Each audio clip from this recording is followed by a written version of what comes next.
Olá! Esta é a sessão de perguntas e respostas do webinar A Governança do Futuro. Se você ainda não assistiu o webinar, procure o vídeo antes desse, imediatamente antes desse. Mas se você quiser ir direto para as perguntas, fique conosco a partir de agora. Olá! Nós voltamos aqui com o webinar Governança do Futuro. Isso porque nós tivemos mais de 200 participantes do nosso webinar e, portanto, as perguntas vieram nessa mesma proporção. Muitas perguntas. Então, nós resolvemos fazer uma gravação respondendo a essas perguntas. A gente teve participantes desde o Rio Grande do Sul, desde Caxias do Sul, passando por São Paulo, Rio, Belo Horizonte, indo mais para o norte e além dos mares, temos registros, por exemplo, de pessoas que nos assistiram de Lisboa e também da Inglaterra. Mas as geografias foram bastante diversas e, portanto, as perguntas muito ricas. Então, eu vou responder, juntamente com o time da Better Governance, as perguntas feitas seja pelo canal YouTube, seja aqueles que estiveram participando no Zoom. Então, eu começo com a pergunta da Adriana Adler. Olá, Adriana! A Adriana pergunta: como percebem a tendência de maior cooperação e transparência enquanto os líderes de países e das grandes empresas concentram as decisões? E eu mesmo vou pegar essa pergunta da Adriana. Bom, primeiro, falando do ponto de vista de empresa, o nível de concentração das decisões em uma pessoa é uma tendência que vem se reduzindo há bastante tempo. Não quer dizer que ainda não exista alguma grande empresa que mantenha essa prática, mas a tendência é que justamente o processo de decisão numa empresa cada vez maior, ela passa a ser descentralizada, baseada em boas práticas e processos de governança. Então, a decisão colegiada, ela é valorosa dentro de um ambiente de boa governança. Então, as empresas se movem para isso, mas é claro que sabemos que há algumas empresas ainda que concentram muito naquele fundador vitorioso, um belo empreendedor que teve uma visão fora de série, mas tem dificuldade de, ao longo do tempo, transferindo este poder e transferindo mesmo o processo de decisões para um grupo maior, o que tornará a empresa mais resiliente ao longo do tempo e capaz de sobreviver a várias gerações de administradores. Do ponto de vista, você fala os líderes de países, né? Eu falei da governança privada, na governança pública a gente tem também uma diversidade de situações ao redor do mundo. Alguns líderes muito mais imbuídos do conceito de que a decisão de um indivíduo será sempre inferior à decisão de um colegiado por juntar várias perspectivas em cima da mesma questão. Então, há uma diferente graduação disso acontecendo ao redor do mundo. O que a gente espera é que os líderes do mundo olhem mais para a boa governança corporativa praticada por vários líderes empresariais que já fizeram uma bela jornada de governança e hoje estão numa situação bastante positiva.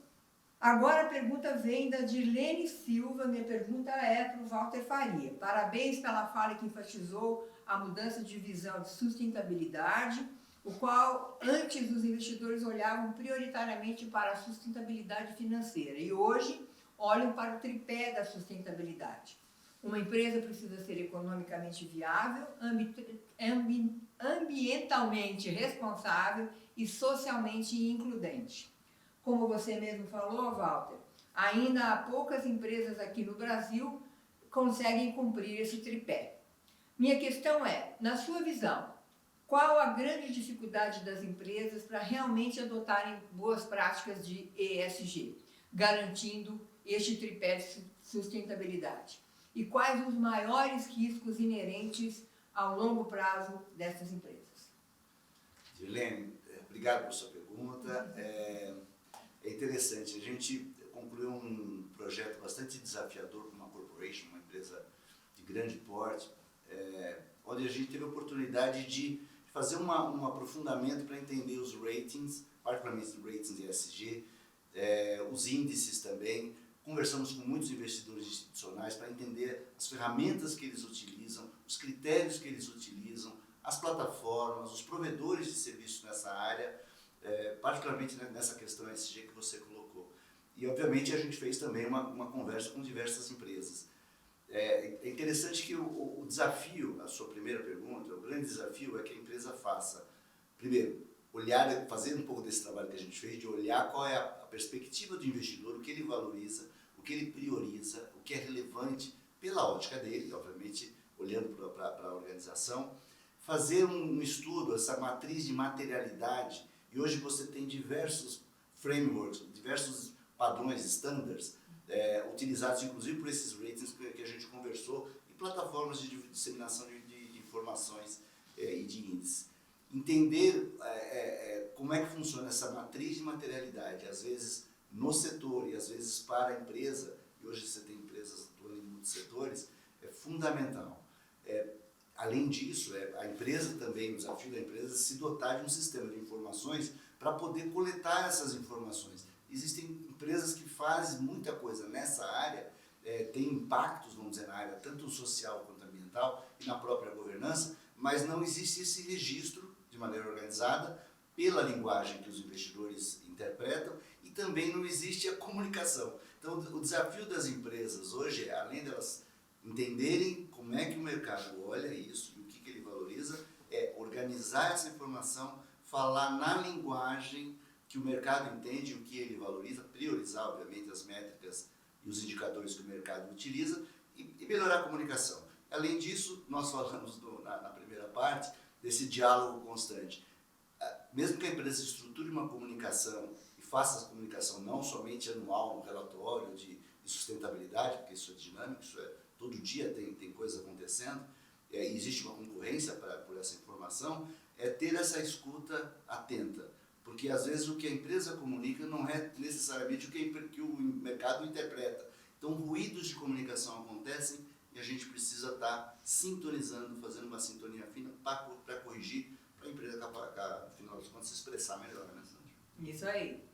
A outra pergunta vem de João Prates. Como a avaliação, eu vou passar para a Luciana essa pergunta. Como a avaliação da maturidade da governança das empresas poderá levar em consideração as incertezas do macroambiente que temos adiante da governança do futuro? Obrigada, Sandra. Obrigada, Prati. Bom, eu acho que, como a gente falou, o Conselho de Administração é a ferramenta essencial da governança para isso, no que tange a sua composição, né, e a composição das competências que compõem os conselheiros. Justamente essa composição que vai garantir com que esse colegiado olhe para o futuro e preveja, né, as disrupções que estão vindo, que responda a essas incertezas e que garanta o futuro dessas organizações. Então, é por isso que os investidores estão cada vez mais olhando, né, e votando em relação a essa administração e a composição desses conselhos. Estão cada vez mais atentos a essas questões. Exatamente. Inclusive, olhando de que forma cada indivíduo que está no conselho, quais as competências que esse indivíduo tem e como essas competências se conectam com a estratégia da companhia. Então, esse olhar da composição do conselho para o futuro é muito importante. E por quê? Você pergunta como é que isso vai fazer frente a esse grande macroambiente. Porque justamente os investidores entendem que se essas competências não estiverem associadas à estratégia, né, vai ser difícil que a empresa navegue para onde ela deve navegar. Além disso tudo, é muito importante ressaltar o que nós dissemos no webinar, né, das habilidades socioambientais que os administradores devem ter, inclusive o conselho, para ter uma grande escuta dos stakeholders e entender esse macroambiente, né? Mas vamos seguir adiante com a pergunta do Antônio César Leandro. Parabéns pelo webinar. Obrigada, Antônio. Quais são os pilares básicos para estabelecer uma governança inicial para a startup? Essa eu vou direcionar para o líder de governança de startups e scale-ups na Vera Governance. Obrigado, Sandra. Por onde começa? Obrigado pela pergunta. Na verdade, eu acho que uma das primeiras questões é a conscientização e um mindset, além dos processos orientados para planejamento estratégico. Nós vimos também na pesquisa que nós fizemos que a definição clara de papéis e responsabilidades tem uma atuação muito importante nesse primeiro estágio para evitar atritos entre sócios e efetivamente o C-Level, quem opera a companhia. Também ferramentas de monitoramento, ou seja, o ambiente de controle e canais de transparência que sejam adequados para que não só os sócios, mas os sócios e também os investidores tenham plena ciência do que está acontecendo na empresa. Resumidamente, nos dois últimos, acho que são os que apareceram de maneira mais forte na nossa pesquisa. Canais adequados de monitoramento e transparência desses dados. Michele, quer complementar? Pensa na startup, tem que ser muito fit, muito lean, né? Pensando num governance officer, que essa empresa ainda não tem condição de ter, o que seria o básico aí? Então, eu vou falar sobre startups, mas depois eu também queria falar um pouquinho sobre como essa mensagem, essa pergunta se conecta com outros setores, tá? Então, acho que o primeiro passo é criar os rituais que podem ser simples, a baixo custo, sentar, ter uma oportunidade de reunir os sócios, reunir os conselheiros, se essa startup já tiver amadurecido suficientemente para ter um conselho consultivo, um conselho que no futuro vai ser um conselho de administração. E aí tem uma pauta, não precisa ter um governance officer, alguém de dentro da empresa, pode exercer essa função temporariamente até que esse ritmo seja implementado na estrutura. E aos poucos atacando, ter um bom arquivo, ter um bom depositório de documentos acessível, o estatuto, as atas, tudo devidamente organizado, aprimorando depois para a questão de dinâmicas, para a questão de temas, a pauta, super importante, ter um calendário, o que vai ser observado aí nas próximas 3, 4 reuniões, ter uma visão um pouquinho mais adiante, né? É o que a gente tem em termos de calendário temático, ter também nas startups. Não precisa seguir tão à risca, mas é importante que isso seja feito e conectado com o planejamento estratégico da organização. Ter os reportes e guardar, porque a pesquisa também indicou que esses empreendedores eles têm uma preocupação muito grande com o futuro, né? E com a morte dessas startups, né? Que acabam não tendo aí recursos de todo gênero para sustentar. E um dos pontos é justamente a interação dos sócios. Né? Obrigada. A próxima pergunta vem da Deborah Wright. Como os conselhos podem evitar os famosos pontos cegos? Aí ela mesma responde ou busca responder. É autoconhecimento? É treinamento? Inteligência artificial conseguirá mitigar? Bom, Débora, esse dá para fazer um webinar inteiro só com essa frase. Como os conselhos podem evitar os famosos pontos cegos, um tema que você sabe é da minha paixão. São vários os mecanismos e as atitudes que podem ajudar os conselhos a evitarem os pontos cegos. Primeiro, o ponto cego acontece quando você não percebe alguma coisa, você não observa o que pode estar acontecendo no ambiente ou no macroambiente onde está instalada aquela empresa. Então, é muito importante que haja uma abertura para fora, uma abertura para o novo. Né? E como que as empresas, às vezes, não se abrem para o novo e para a abertura? Em primeiro lugar, há o famoso, perigoso risco do group think, o pensamento em grupo. Somos todos iguais, temos todas as mesmas perspectivas, temos o mesmo background, o mesmo gênero, a mesma raça, as mesmas preferências sexuais, estudamos moramos no mesmo bairro, torcemos para o mesmo time de futebol. É claro que a gente pensa igual. Então, a diversidade que tanto se quer é efetivamente uma garantia de que você vai ter outras perspectivas no conselho e vai fazer frente ao Group Think, portanto, você poderá ver um tsunami que, se todos pensam igual, podem não estar vendo. Então, o Group Think é uma outra coisa a ser evitada e o que ele pode resultar e deve resultar? Numa condição, num clima, numa cultura dentro do conselho onde haja um debate livre das ideias. Um contraste de visão. O contraste de visão é acolhido, porque ele é um benefício de você considerar antes de uma decisão equivocada. Então, esses são 2 fatores importantes. A diversidade de competências, diversidade de todo sentido, background, gênero, idade e assim por diante. Você criar o ambiente de debate livre e você cuidar de processos e mecanismos que facilitem a tomada de decisão. E aí eu acho que a inteligência artificial vai nos ajudar ao processar todas essas informações, esse conhecimento, garantindo que a gente dedique menos tempo para nos informar, ler, aprender.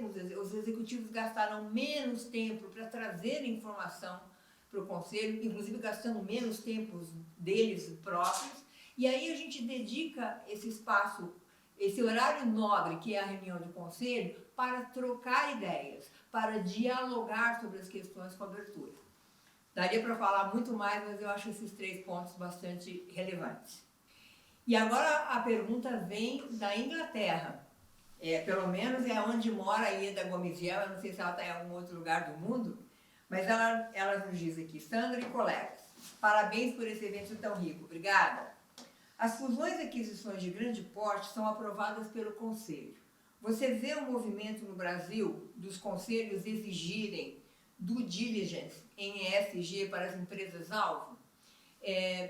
Vamos com calma. A gente está vendo, inclusive, testemunhando aqui na Better Governance, um provedor de capital internacional, portanto não é daqui, que nesse caso está provendo crédito e contratou da Better Governance uma due diligence de governança.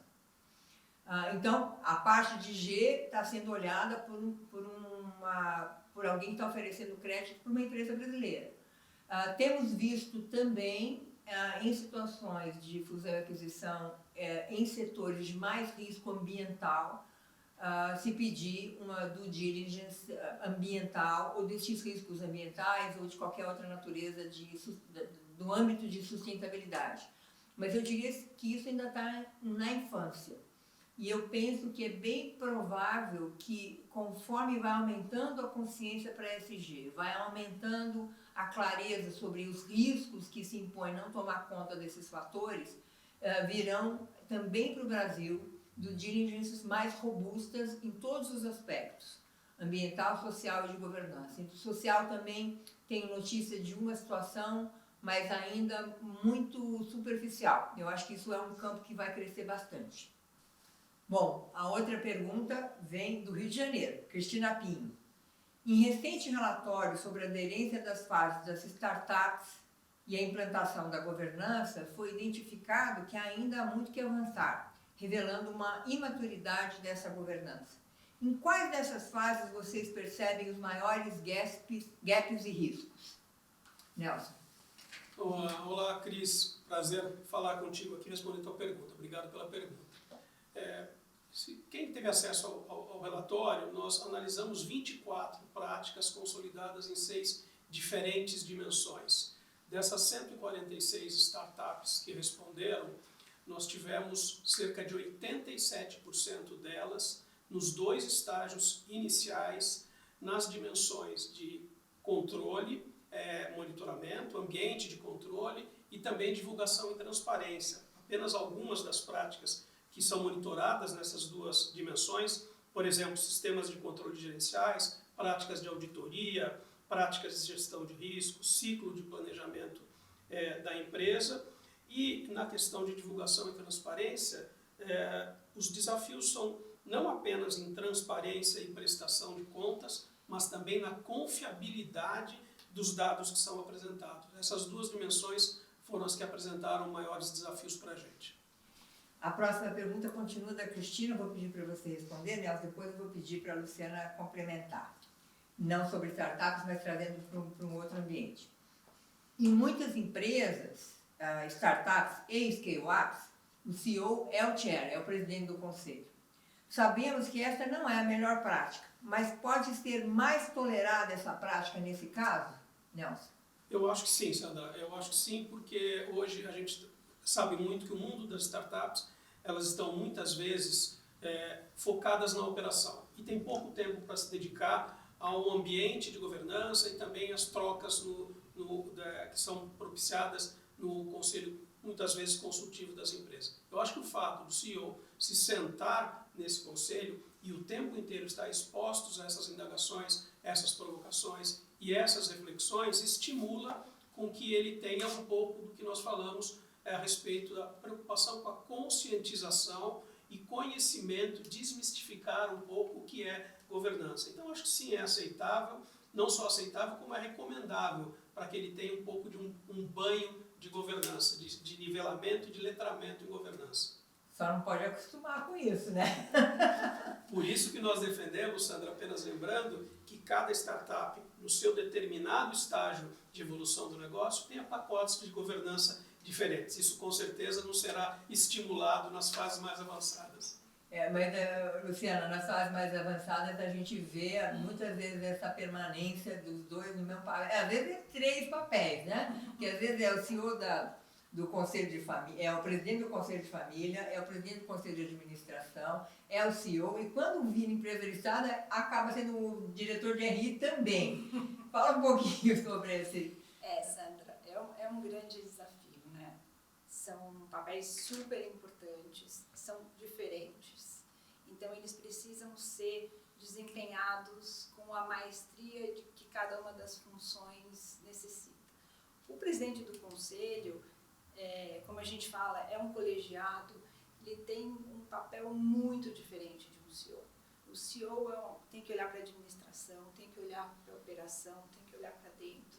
O presidente do conselho tem que orquestrar esse colegiado, tem que conseguir tirar o melhor de cada um desses conselheiros, tem que estar olhando para o futuro, tem que estar olhando para a organização também, tem que estar fazendo interface entre os provedores de capital. Eu chamo de provedor de capital porque a gente pode estar falando de uma empresa familiar ou uma empresa de capital aberto, tem que estar olhando para o conselho e tem que estar olhando para a organização. É um papel muito diferente. A gente conhece, né, profissionais que conseguem desempenhar essa função, mas é muito desafiador. Então, assim, a gente tem que se preparar para dividir, né, e para separar essas funções que são completamente diferentes. Com a evolução da governança, com a evolução da própria dinâmica do conselho, as nossas pesquisas sobre dedicação, tempo de conselho, já mostram que o presidente do conselho, além de ter todo um momento dedicado para as reuniões, que vão acontecer, 10 vezes por ano, nas reuniões ordinárias, 12 vezes, 18 vezes, ele vai ter que fazer uma interação antes, durante e depois dessas reuniões. Então, como conciliar essas duas atribuições do presidente do conselho com as atribuições do CEO? Né? O CEO já está bastante, com um tempo bastante dedicado para a operação da companhia, e o presidente do conselho tem, além das reuniões ordinárias, além das 10, 12, 18 reuniões que esse conselho vai ter, ele tem que fazer o antes, o durante e o depois dessas reuniões, inclusive fazendo a interação constante com o governance officer, trabalhando a pauta, trabalhando o calendário, fazendo toda essa atribuição, eventualmente até revisando algum material prévio para identificar se está adequadamente a contento para passar para aquele colegiado. Então, uma dificuldade, na minha visão, de tempo, inclusive, com a senioridade que o presidente do conselho tem que ter e com a senioridade que o CEO também deve sustentar para tocar adiante a organização. E é importante essa preparação, tem que se preparar para dividir os papéis, né? E tem um ponto crucial aqui, que eu acho que é um dificultador, né, dessa transição da fase do Nelson para uma empresa maior, que é o papel do presidente do conselho, que é justamente dele ser... não é só uma questão do trabalho, né, da função, mas sim, quando ele é o CEO, ele tem que liderar, é o comando. Né? É o comando executivo, é o tem comando que fazer. executivo. E no conselho, ele não é o comando executivo, ele é o orquestrador, e é muito diferente esse mindset. Você trocar esse chapéu o tempo inteiro é muito desafiador. E além desse fator, né, eu concluo dizendo que tem uma outra questão que é a independência, a isenção em relação. Quem faz, depois vai controlar o que foi feito, é difícil. Então, essa isenção que se tem que ter para olhar aquilo objetivamente, fazer uma análise, que é a visão do conselho, é muito difícil a pessoa estando nos dois lugares, sai de lá e vem para cá. né? Então, e ao mesmo tempo ter, vamos dizer, não só a isenção, como ter desprendimento em relação ao próprio time, né? Então, esses são os desafios grandes. E no caso da startup, é muito difícil porque o empreendedor ele está com uma energia tão grande, a visão é dele, ele fez acontecer, ele fez uma empresa sair do zero e chegar a ser uma empresa muito grande, e chegar a alcançar a ser um unicórnio, por exemplo, para não falar das maiores, ele tem muita segurança no taco dele. Então, como ele transfere isso ao longo da jornada para tomar decisão em conjunto com outros, ir separando os papéis, de repente ele vai para o conselho. Então, isso tudo é uma jornada que tem que acontecer. Mas eu acho que a gente, com esse tema, termina muito bem as nossas perguntas e respostas que recebemos. Quero agradecer também as mensagens da Larissa Rangel e da Daniela Manoli, que nos cumprimentaram aí pelo inspirador evento. E com isso, agora terminamos de verdade o webinar Governança do Futuro, respondendo a todas as questões. É um prazer ter vocês com a gente nessa jornada do webinar e esperamos continuar com vocês na jornada da melhoria da governança para enfrentar o futuro.